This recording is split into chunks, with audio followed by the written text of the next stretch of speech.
Olá, meus queridos, tudo bem? Hoje eu estou aqui para trazer uma resenha muito especial, as minhas impressões sobre este livro aqui, ó, Dias de Inferno na Síria, do querido e talentoso Cléster Cavalcante. Essa aqui é uma edição da Bem Virá, foi lançada em 2012 e foi o vencedor do prêmio Jabuti. Eu gosto muito, esse é o segundo livro que eu leio do Cléster. Eu sempre digo que livros escritos por jornalistas, eles sempre me encantam, porque o jornalista normalmente tem uma escrita muito boa. E eu escolhi esse livro aqui junto com o Cléster, porque ele participou do nosso encontro com o leitor do Clube Mãe Literatura. Foi uma experiência muito interessante, esse encontro aconteceu agora, no comecinho de agosto. Foi uma experiência muito legal, eu sempre falo que é muito rico para os leitores, eu acho que é um feedback importante para o autor. O Cléster é um querido, assim, eu tive o prazer de conhecê-lo em 2018, quando eu fui no lançamento do Nome da Morte, depois virou filme. Essa é uma característica também do Cléster, os livros dele são muito visuais. Esse aqui, ele teve os direitos comprados e também vai ser produzido a versão de filme. Achei também super interessante, né? E olha essa capa, muito interessante. Nesse livro, o Cléster conta que ele foi ele queria muito, dos desejos dele enquanto jornalista era cobrir uma guerra no Oriente Médio. Sempre tinha, esse é um fato que sempre tinha chamado muito a atenção dele. E aí ele resolve, né, depois de muitas negociações diplomáticas, ir para a Síria. Então o desejo dele era ir até Homs e cobrir realmente o que estava acontecendo na guerra da Síria. A orientação era para ficar aqui em Damasco. A situação não estava, na época, né, do que foi escrito o livro, não estava tão grave. E o Cléster ele não entrou ilegalmente, ele tinha o visto do país para permanecer uma semana.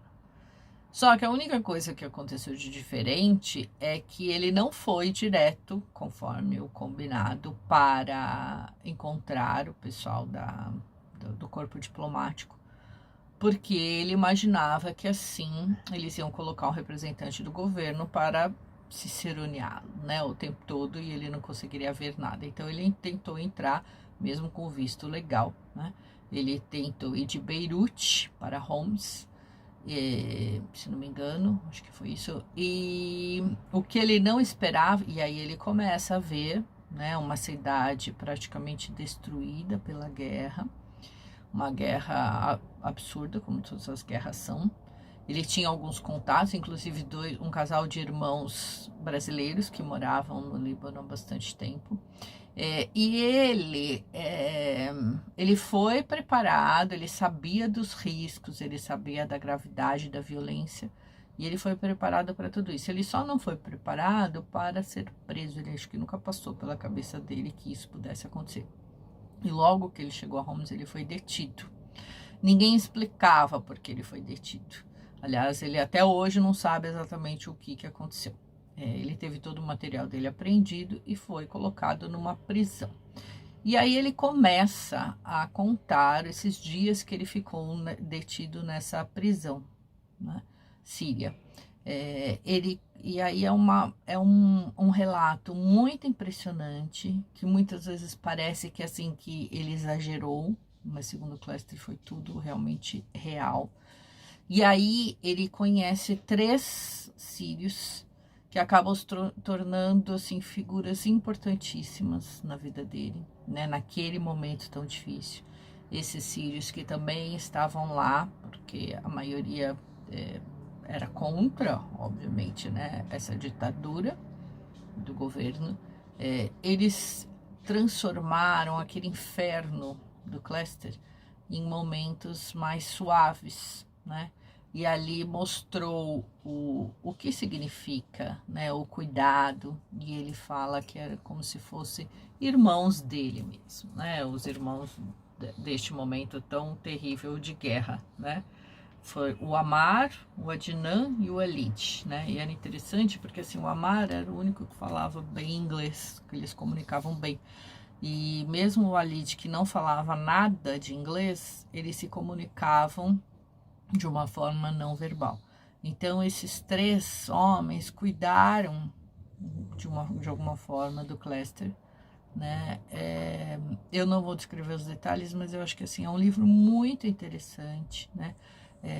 E uma coisa que eu achei muito bonita que o Clayster fala é que assim, que o que salvou assim o emocional dele, a qualquer momento ele achava que ele poderia ser executado, né? Ele não sabia o que estava acontecendo com ele, ficou incomunicável, a família não sabia.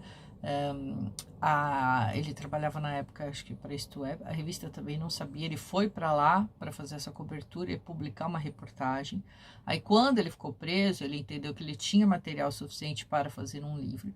E o que contribuiu para a sanidade dele foi que eles permitiram que ele ficasse com um bloquinho e uma caneta. E ele foi anotando tudo que ele sentia, tudo que ele via, as histórias que os colegas dele, porque eram vários homens dentro da cela, eles mesmos que faziam a comida deles, eles comiam sempre a mesma coisa. Então eles faziam uma mistura de ovo com tomate e cebola, que os próprios presos davam dinheiro para o pessoal da penitenciária comprar. E eles comiam todos juntos numa bacia, e sem colher, sem nada, e usavam o pão sírio como colher. Então, assim, são detalhes às vezes muito chocantes, mas que mostram uma realidade de guerra muito dolorosa, né? Muito terrível. Achei, mas assim, mesmo tudo muito pesado, a escrita do Clayster é muito boa, muito fluida, muito gostoso de acompanhar, né? O que ele coloca. Ele fala muito de algumas situações muito interessantes, assim, culturalmente falando. Por exemplo, ele conta de um preso que ele achava que o fato de não conseguir sustentar a família por conta da guerra e ver a família ter que voltar para a casa do pai da mulher era muito mais para ele frustrante e vergonhoso do que ele ficar preso. Então, assim, coisas bem pesadas. O livro tem uma edição muito legal, ele traz as fotos, né, do que aconteceu. É uma edição bem bonita, bem bacana, da Bem Virá. O Clayster é um dos grandes nomes do jornalismo investigativo e acompanhar essa vivência dele foi assim muito rico, muito doloroso também. E depois ele conta quando ele sai, né, da prisão, ele traça um paralelo com o que ele viveu em Homs e depois o que ele vive, né, em outras partes do país, onde parece que a guerra é uma coisa muito longe, que as pessoas saem, se divertem como se nada tivesse acontecido. Eu achei muito interessante esse paralelo que o Clayster traz, né? Então esse aqui é um livro, eu marquei, né? Eu sempre marco muitas coisas, assim, das passagens que eu acho mais interessante. Outra coisa que eu achei muito bonita também, ele conta sobre a questão da fé, dos horários, né? Mesmo na prisão, os horários das orações, e que de alguma forma ele acabou participando. Então, assim, é um livro muito rico, é um livro assim, muito interessante. Clayster tem outros livros, eu quero ler todos. E este aqui só me confirma o talento desse jornalista e escritor brasileiro, tão querido, tão atencioso e tão talentoso. Então foi uma experiência muito interessante ler esse livro, uma experiência muito forte. Eu perdi o sono, confesso que eu fiquei imaginando, né, como é que foi esses momentos tão difíceis. A leitura foi assim, teve um valor ainda maior ainda, porque depois a gente discutiu o livro com o Clayster, né? Então os leitores gostaram bastante e eu também, obviamente. Então essa aqui é a minha dica de hoje, essa edição bonita da Bem Virá, Dias de Inferno na Síria, do Clayster Cavalcante. E aí, você já leu, ficou curioso, quer ler, me conta. Se você gostou, deixa aqui o seu joinha e se inscreva no canal, que ajuda bastante a gente. Eu gosto muito de livros de não ficção, não sei se você gosta, mas eu sempre trago dicas também de não ficção como essas daqui. Quero ler os outros livros do Cléster e volto depois para te contar o que eu achei. Um beijo e até a próxima!